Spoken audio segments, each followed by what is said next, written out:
Thank you, Ewan. So, everybody who speaks gets clear. I was slow on the job. In his sixth project from the Communicator,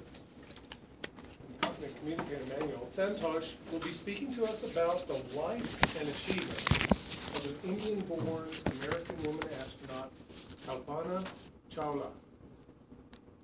Santosh, come here. Kalpana Chawla, Indian-born American astronaut. Kalpana Chawla, Indian-born American astronaut. Santosh, come here. Today I am going to talk about the life and achievements of Indian-born woman astronaut Kalpana Chawla. She was a very passionate student who pursued her studies and went on to become a research scientist and an astronaut. However, on a fateful day, she met her tragic death in an exploding Columbia spacecraft. Kalpana, as a child, when she saw the pictures of Viking mission to Mars, she was very excited and drew colorful pictures of it. She used to scream with joy to her siblings while sleeping on the terrace, "Look, there is the Great Bear constellation. Here is the pole star." One day, her father arranged a glider ride for her. While soaring up and down in the skies, she yelled at the pilot, "This is amazing. It's unbelievable." She's a genius indeed. She wrote poetry, learned Indian classical dance, and even won many sports contests. And when she grew up, she joined in an engineering college. And she was the first female to study aerospace engineering there. Nothing mattered to her except her sheer will. While many of her friends talked about love stories and gossips, she cared more about aircraft propulsion and theoretical aerodynamics.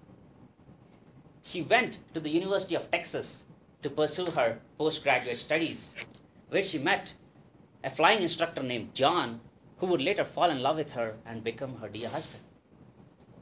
Kalpana and John moved here to Boulder, a nearby city, where she pursued her doctoral studies at the Colorado University.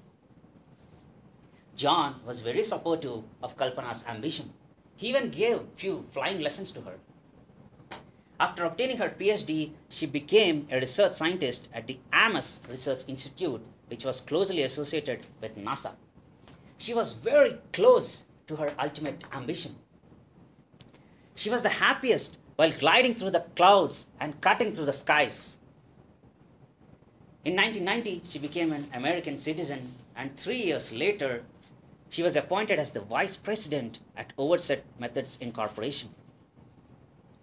John showed a NASA advertisement to her asking for astronaut candidates.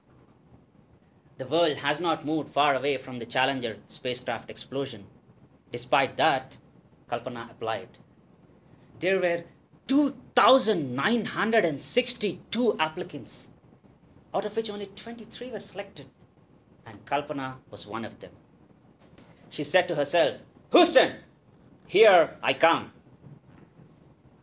In March 1995, she joined the training camp.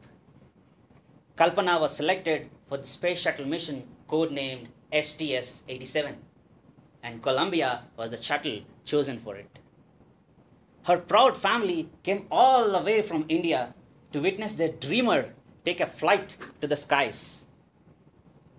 5, 4, 3, 2, 1.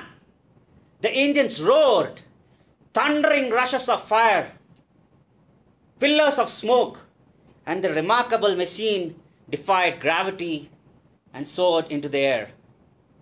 After about 7 minutes into space, the shuttle and its crew experienced about 3 times the force of gravity. It was flying at about 5 miles per second. No wonder Kalpana felt a crushing pressure on her chest. Soon, the flight was in orbit around the Earth. The gravity reduced. Kalpana and her crew were now floating in zero gravity. Now, after she was there, she saw a sight more beautiful than anything she had ever imagined. She peered out of the window to look at the beautiful Indian subcontinent, her motherland, over the fragile earth. In weightless environment, Kalpana with her crew performed many science experiments and maneuvered the spacecraft. After they were done, they pointed the craft back into the earth. The shuttle's re-entry into the Earth's atmosphere is very crucial, as the vehicle drops at a rate of 17,000 miles per hour, and it would create an enormous amount of friction. Parts of the shuttle may reach up to 2,500 degrees centigrade. Sometimes it is even hotter than the sun's atmosphere. Everyone was waiting anxiously for the arrival of the craft. This time, the shuttle landed safely. 5 years later, Kalpana went up again into space on the same Columbia spacecraft. Again in weightless environment, she with her 7 other astronauts performed many science experiments. When they were done, the shuttle pointed back towards the Earth. Everything seemed perfect for the onlookers at the landing site in Texas. The entire world was waiting for the astronauts to reach the destination.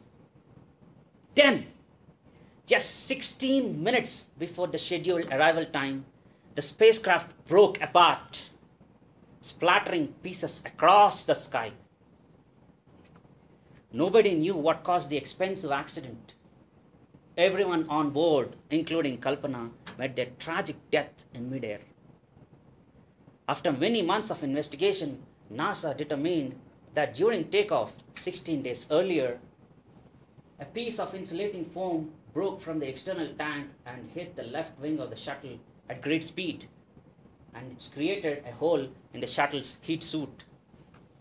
Mission Control felt that it would not create a serious damage, but it sure did during re-entry, claiming gifted lives. Kalpana left us with these inspiring words. The path from dreams to reality does exist. May you have the vision to find it, the courage to get onto it, and the perseverance to follow it. Mr. Toastmaster.